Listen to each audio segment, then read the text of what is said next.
Territoire et Marketing existe depuis 12 ans. C'est une société que j'ai créée et que j'ai créée dans une volonté principale qui était celle d'aider les franchisés, les candidats franchisés à pouvoir accéder à des études d'implantation. On parle beaucoup de grande distribution, on parle beaucoup de grandes surfaces spécialisées dans le monde du marketing. Celui du commerce et des petits commerces est un sujet qui est un peu moins usité et c'est l'une de nos spécialités. Attention, dans le discours commun, on a tous beaucoup en tête des réseaux ou des activités très établies. Prenons le secteur du prêt-à-porter ou le secteur de la restauration.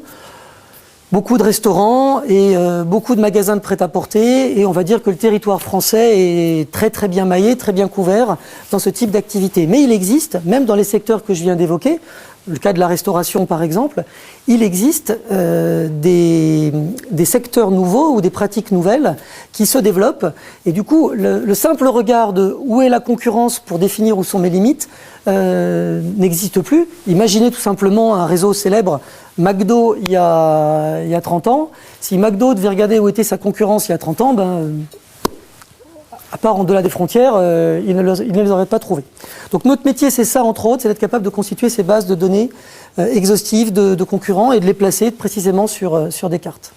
On a réussi à faire chez Territoire et Marketing cette alliance, cet alliage qui est particulier, des gens qui sont sur le terrain, comme le sont vos candidats franchisés, vos franchisés et vous-même, des gens qui visitent des villes et des villages absolument étonnants et qui ont besoin de voir justement à quel moment on bascule d'une zone de chalandise à une autre.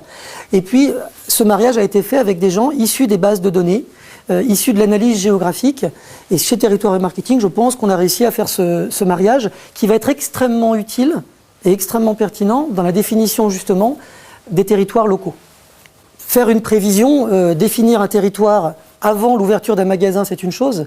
Mais moi, ce que je trouve fabuleux, c'est de pouvoir avoir quelques années après, en travaillant dans la durée avec des clients, c'est d'avoir le retour de l'exactitude ou parfois des inexactitudes des zones qu'on a pu définir ou des potentiels de marché qu'on a pu estimer.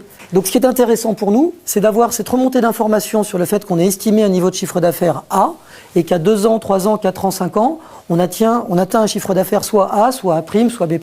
Quand vous avez un candidat qui vient vous voir d'une des villes que j'ai citées, qu'on ne connaît pas tous, par exemple, la ville de Châteauroux, la question est de savoir si sur cette ville de Châteauroux, combien d'unités de mon réseau je peux installer, est-ce que j'ai au moins la possibilité d'en installer une? Et ensuite, quelles limites je donne dans le cadre de mon contrat, à plus forte raison si mon contrat contient une zone d'exclusivité territoriale. Que le franchisé ne veuille pas ouvrir une seconde unité, c'est tout à fait normal et libre à lui. Mais s'il détient une zone d'exclusivité dans laquelle vous êtes un peu embêté, un peu gêné, un peu prisonnier parce que vous ne pouvez pas installer une autre unité, qu'elle soit en succursale ou en franchise, se pose un problème dans le cadre du développement de votre réseau, mais même se pose un problème dans le cadre de la sécurité, dans le cadre de la stabilité du magasin du candidat franchisé. Un magasin qui était dans